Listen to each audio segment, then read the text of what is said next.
In club competitions, of course, the Champions League, including those matches, the 8 matches that were supposed tonight, they will, at the moment at least, go ahead tonight, according to UEFA.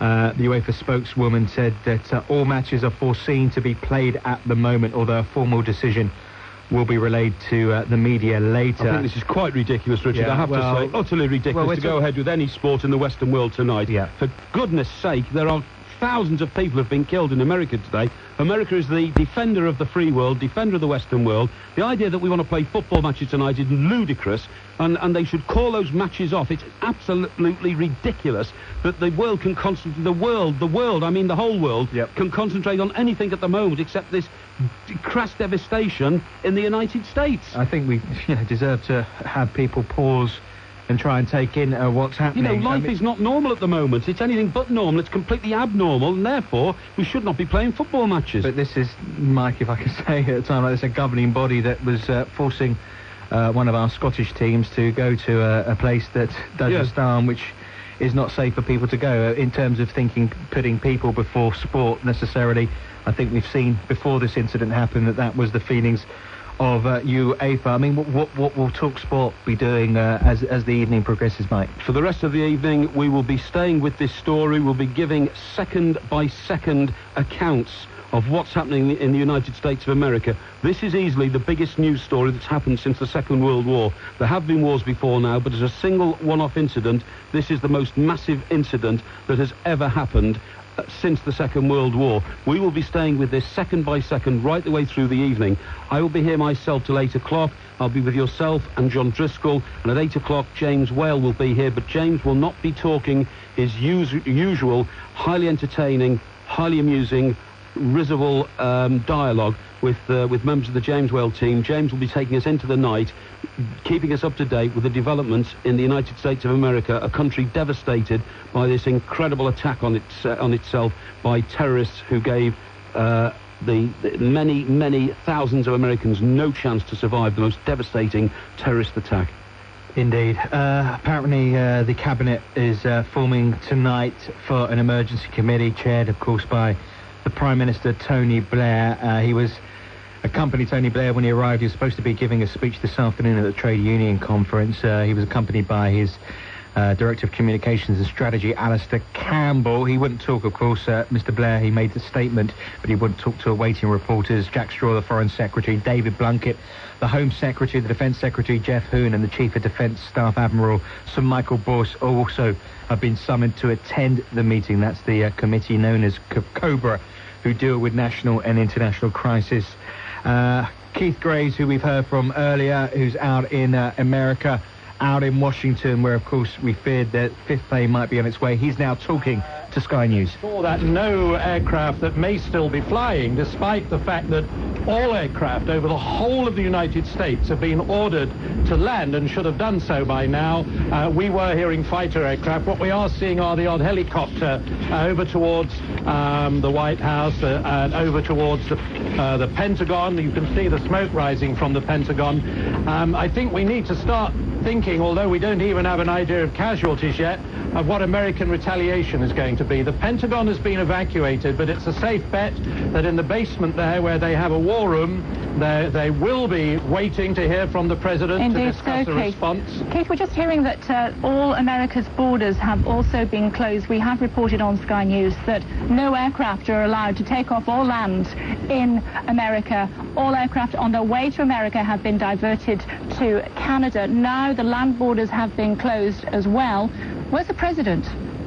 Yeah, those two land borders, there are two land borders. There is the land border with Mexico, which is about over 2,000 miles long, and there's the land border to the north with Canada. That border has been used before by Islamic extremists, would-be terrorists, to try and get into the United States. It's thought that some did get in over the last couple of years.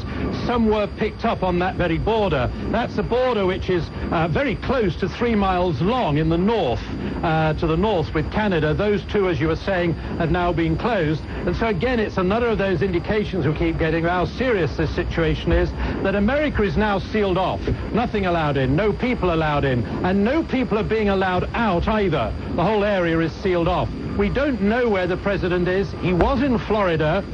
He was told, as you've been reporting, of the first aircraft that flew into one of the World Trade Center towers while he was reading a story to school children in Florida. This is part of his wife's campaign to try and bring reading to every child in the United States. He immediately left. He hasn't headed back here yet, as far as we know. The Secret Service say that until the situation is clarified, they will not be revealing his whereabouts. There is speculation that he may either be in the air or on the ground somewhere on Air Force One, because that is a complete control center. He can run this country, he can take decisions, he can even run wars from the aircraft. It was designed and built to operate during the Cold War, when maybe there might be a nuclear attack, and so he can operate from there. I think he's probably on the aircraft. We don't know where he is, and we don't know where he's going. What I think is... I'm sorry, Keith, I just wanted to ask you, in 30 seconds, almost about to leave you, but just how important is it, or how devastating is it, that the Pentagon has been hit? I think it's absolutely devastating. Everybody in Washington and the world can see that.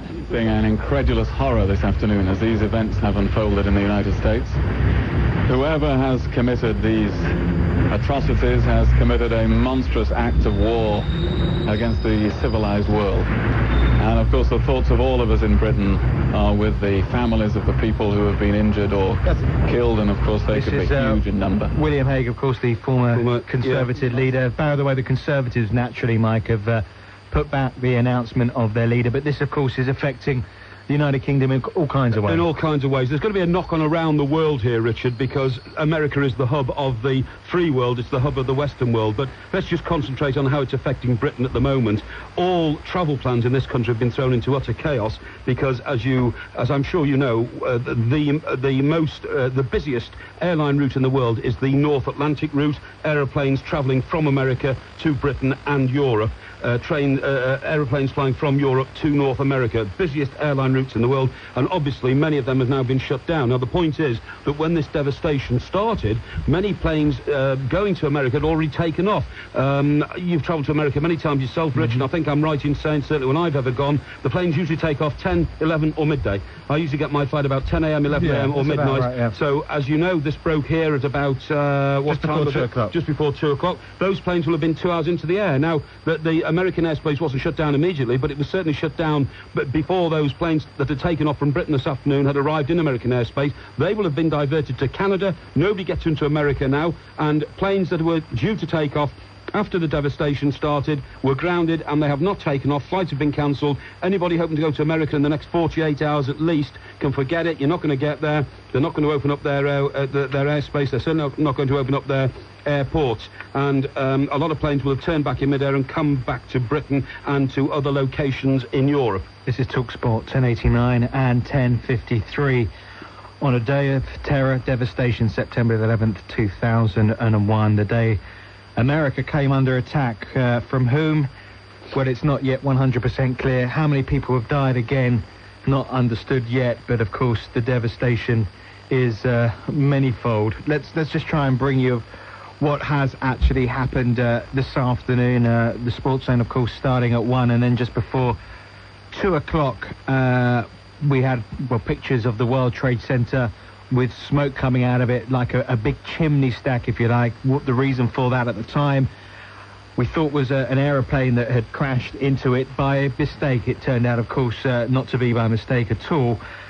Then 18 minutes after that first airline crashed into the World Trade Center, a second airliner which we witnessed on the television screens. That was absolutely devastating, Richard, because we were standing watching the images of the first tower of the 2 towers of the World Trade Center reeling in shock, people reeling in shock, the tower reeling in shock from being hit by an aircraft. So we assumed then that a civilian aircraft had somehow gone off course and misnavigated itself into colliding with one of the twin towers. That's what we assumed. Like the Concorde flight. Like the Concorde flight in Paris. We assumed this was a natural accident.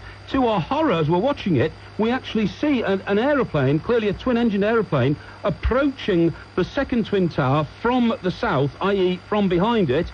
And as it came closer and closer on the image I saw, all of a sudden, bang, a fireball explodes in the middle of the second tower, and all of a sudden we realised a second aeroplane has crashed into the tower. It was then, of course, that we had to start rethinking, hang on, surely that could not have been an accident. Indeed. We're going to give you, I mean, that's basically how things started. We're going to give you a full rundown of how everything developed this afternoon in a couple of minutes' time with Martin Smedley in the Sky News Centre. A lot of people obviously trying to analyse this already, Mike, and of course it's still an ongoing situation, but a British professor has been saying that these terrorist attacks, or suspected terrorist attacks, whatever you want to label them, invalidates the Star Wars strategy, because it's showing that the United States can't rely on missiles to protect itself. Well, the Star Wars strategy is designed and a long-term plan to stop rogue states from launching nuclear missile attacks on the United States and on Western Europe. But as you quite rightly say, this is internal terrorism. I mean, it's terrorism which has been imported into the United States, but the seat of the terrorism is within America's own borders. As you quite rightly say, you can't legislate against this. If a man is determined to kill himself in pursuit of killing many hundreds, and in this case probably thousands of other people, it's very, very difficult to legislate against that. What do? Do you have a police state? Do you restrict people's movement? Do you give people body searches every time they move in and out of a shop? I mean, the closest thing that I've ever experienced to what would have to happen to completely rigidly control any country like this is Northern Ireland at the height of the Troubles in the early 70s, when quite literally you couldn't walk in and out of a shop without being body searched, without dogs, the sniffer dogs there to see if you were carrying explosives and that sort of thing. I mean, that's a very, very unpleasant way to live. Maybe the world is coming to that. Indeed. Well, particularly the citizens of New York and Washington, D.C. will spend days thinking about losing lost ones, and of course feared thousands may have died in these tragic incidents. And of course, if you're worried about friends or relatives out in America near or around these sites, there is an emergency number that you can call. Of course, all the information at the moment will be sketchy, but the number for that is 0207, if I can just get that number up again, 0207 008 0000. That's 0207 008 0000. Well, let's bring you up to date on the last 3.5 hours of devastation and terror with the Sky News Centre and Martin Smedley. Thanks, Richard. America under attack. 2 hijacked commercial aircraft have slammed into New York's World Trade Center. Both towers have collapsed after the planes went straight into the buildings and exploded. There could have been around 20,000 people inside them. A third aircraft hit the Pentagon and another plane's gone down near Pittsburgh.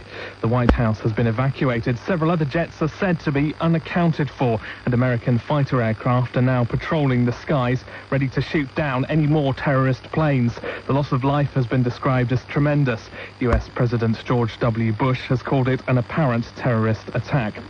Here, the Queen has expressed her growing disbelief and shock, and Tony Blair has described the outrage as the most terrible, shocking event.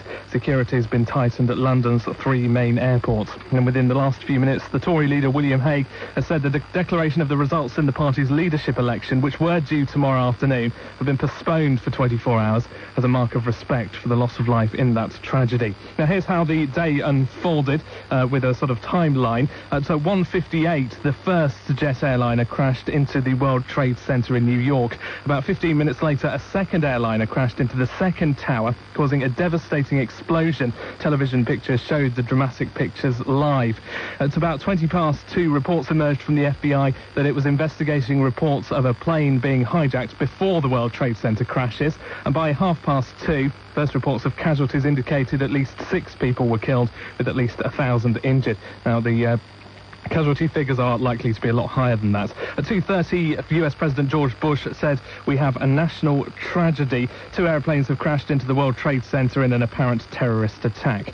By 2:45, Abu Dhabi television in the Middle East had reported it received a call from the Democratic Front for the Liberation of Palestine, claiming responsibility for crashing 2 planes into the World Trade Center. Those have since been denied by that organization. Also at the same time, reports emerged that a plane had crashed near the Pentagon in Washington, at the heart of the American